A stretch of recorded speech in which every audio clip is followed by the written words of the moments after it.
এই কথাটা সবাই স্বীকার করতে বাধ্য যে বাংলাদেশে যতগুলো আইনশৃঙ্খলা বাহিনী আছে অথবা সশস্ত্র বাহিনীর শাখা আছে তার মাঝখানে প্রাণপ্রিয় সেনাবাহিনী সকলের কাছেই ট্রান্সপারেন্ট অথবা আমরা যদি বলি ধরেন নিরপেক্ষ ভূমিকা বেশিরভাগ সময় পালন করেছে বা কম্প্যারিজন করলে সেনাবাহিনী টপে আছেন। তো গতকালকে রাত্র থেকে আপনার সেনাবাহিনীকে নামানো হয়েছে বাংলাদেশের এই মুহূর্তে যে বিশৃঙ্খল একটা পরিবেশ আছে, বিভিন্ন জায়গায় নানান ধরনের ঘটনাগুলো ঘটছে আর পুলিশ তাদের নৈতিক শক্তি এক ধরনের হারিয়ে এই আইন শৃঙ্খলাকে আসলে কন্ট্রোল করতে পারছে না। তো আজকে স্বরাষ্ট্র মন্ত্রণালয় এবং কি আমাদের প্রফেসর ডক্টর ইউনুস, আসিফ নজরুল ইসলাম মানে সকলে মিলে বিষয়টা নিয়ে আপনারা জানেন যে সিদ্ধান্ত নিয়ে সেনাবাহিনীকে মাঠে নামিয়েছে।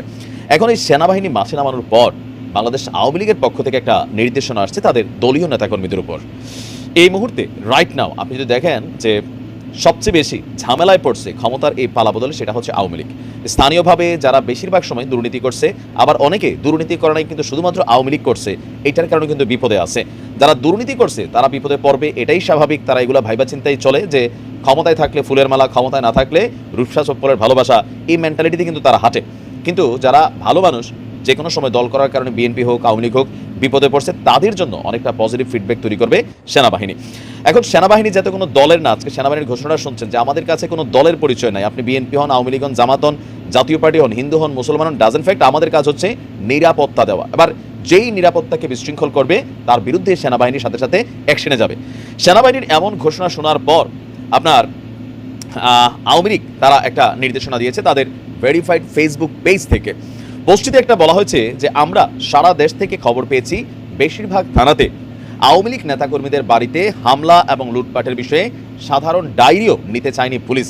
তো এই পুলিশ কিন্তু আওয়ামী লীগের সময়ও বিএনপি এবং জামায়াতের বেলায় একই কাজ করত, আর এই কাজগুলাই আমাদের রাজনৈতিক দলগুলা যে যখন ক্ষমতায় থাকে পুলিশকে তাদের মতন করে ব্যবহার করে এই কাজগুলো করতো। সুতরাং এই ধরনের বক্তব্যটা খুবই নর্মাল, আর এই চিত্রটা আওয়ামী লীগ নিজেই তৈরি করছিল।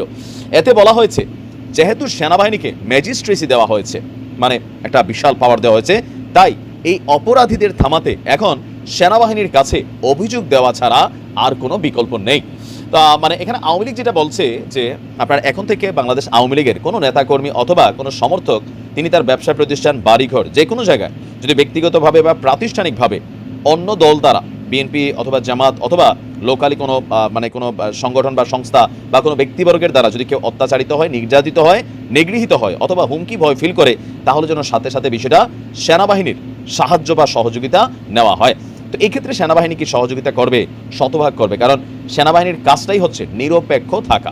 সেনাবাহিনীর যারা কমিশন অফিসার লেভেলে আছেন তারা কিন্তু সবসময় এই পদটা বা এই পাওয়ারটা তারা পায় না।